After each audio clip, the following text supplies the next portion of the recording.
तर एकीकडे मनोज जरांगे त्यांच्या हट्टावर ठाम आहेत, तर तो हट्ट पूर्णत्वास नेण्यासाठी त्यांचे राज्यभरातले समर्थक जोरदार कामाला लागले। कोणी महिनाभराची रसद घेऊन मुंबईच्या दिशेने निघालंय, तर कोणी आझाद मैदानातला चिखल काढण्यामध्ये व्यस्त आहे, तर कोणी आलेल्या समर्थकांची पोटं भरण्यासाठी राबतंय। मनोज जरांगेंच्या आंदोलनासाठी काय काय तयारी सुरू आहे याचा आढावा घेणारा हा ग्राउंड रिपोर्ट।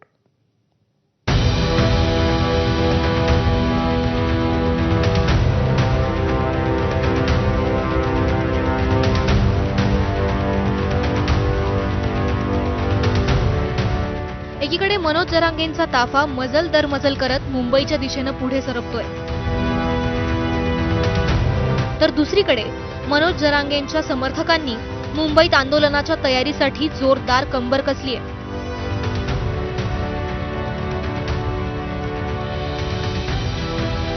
सध्या पावसामुळे आझाद मैदानात चिखलाचं साम्राज्य आहे, मात्र त्यामुळे मराठा तरुणांचा उत्साह अजिबात कमी झालेला नाहीये। मुंबई महापालिकेकडून आझाद मैदानात खडी टाकण्याचं काम सध्या सुरू आहे। मराठा समाजाचं उद्या आझाद मैदानावरती मोठं आंदोलन होणार आहे, पण त्याआधी मुंबईमध्ये मुसळधार पाऊस पडला आहे, यामुळे आझाद मैदानावरती मोठ्या प्रमाणावरती चिखल झाला आहे। तरी देखील आपण बघू शकतो की मराठा समाजाच्या लोकांमध्ये मोठा उत्साह दिसत आहेत। गावापाड्यामधून ते आता सध्या आझाद मैदानावरती येत आहेत। आपण बघू शकतो की आता महानगरपालिकेकडून एकंदरीत सर्व जबाबदारी घेऊन आता जो चिखल झाला आहे तो चिखल बुजवण्यासाठी आता ट्रकमधून सिमेंट, वाळू त्याचबरोबर दगडी आणून आता संपूर्ण हा चिखल बुजवण्याचं आता काम चालू करण्यात आलं आहे। मनोज जरांगेंच्या समर्थनार्थ नवी मुंबईमध्ये धडकलेल्या मराठा तरुणांनी 1 महिना पुरेल इतकी रसद जवळ ठेवली आहे।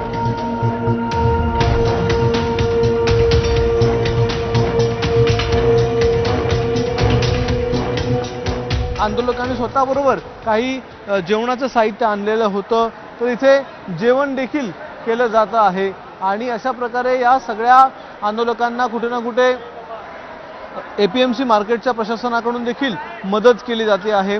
आपण पाहताय जेवण देखील केले जाते। रात्रीची आजची वस्ती याच ठिकाणी आहे, इथेच ते थांबणार आहेत, त्यामुळे या आंदोलकांनी पूर्णतः तयारी करून ते आलेले आहेत। काय जेवण करताय?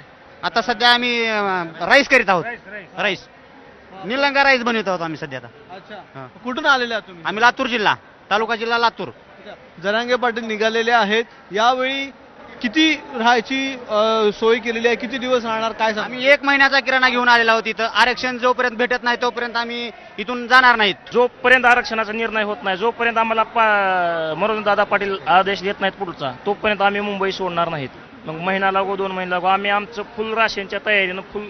सरकार प्रत्येक वेळेस फसवते। सरकारची डग्याची भूमिका कशाची आहे? काय म्हणून सरकार आमच्याकडे बघते? सरकारला आमच्याकडून काय पाहिजे? आमच्या दोनच्या 10-5 बळी पाहिजेत का? आम्ही जोपर्यंत सरकार आम्हाला आरक्षण देत नाहीत तोपर्यंत आम्ही हरणार नाहीत। आम्ही सगळ्या गाड्या अशा मालाने भरून आणल्यात, सगळं शिदा भरून आणलेला आहे। आम्ही हे आरक्षण दिल्याशिवाय परत जाणार नाहीत। जोपर्यंत दादा आम्हाला आदेश देत नाहीत परत जाऊन, तोपर्यंत आम्ही हटणार नाही। काही आंदोलकांनी जी आहे ती इथे राहायची व्यवस्था देखील केलेली आहे आणि राहायच्या व्यवस्थेबरोबर काही आंदोलकांनी जेवायची व्यवस्था देखील इथे सुरू केलेली आहे। आणि मनोज जरांगेंसह आझाद मैदानात फक्त 5000 आंदोलकांना परवानगी मिळणार आहे। मात्र जरांगेंच्या समर्थनार्थ त्याहून जास्त गर्दी जमणार असल्याचं कळतंय।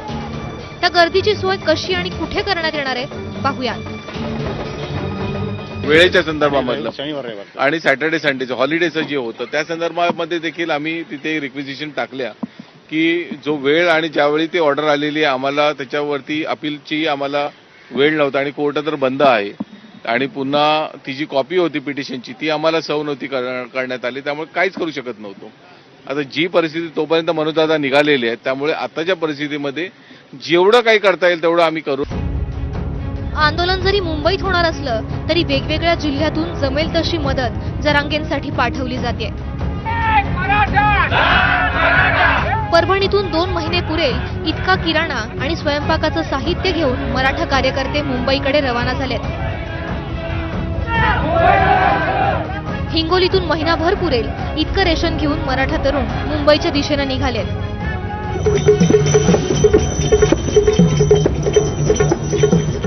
कोल्हापुरातून मुंबईच्या दिशेनं निघण्याआधी शाहिराचे सूर दसरा चौकानं ऐकले.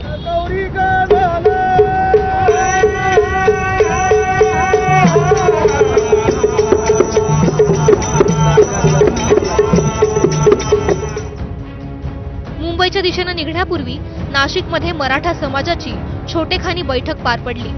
मुंबईत पोहोचल्यानंतर नेमकं काय करायचं याची रूपरेषा या बैठकीत ठरवण्यात आली.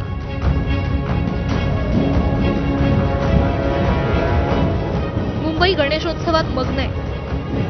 अशातच मनोज जरांगे आणि त्यांचे राज्यभरातले समर्थक मुंबईत धडकणार आहेत. त्यामुळे गणेशोत्सवात कोणतीही बाधा न पोहोचवता आंदोलन करण्याचं आव्हान मनोज जरांगे आणि त्यांच्या समर्थकांकडून असणार आहे. अक्षय भाटकर आणि ईशान देशमुख, एबीपी माझा, मुंबई.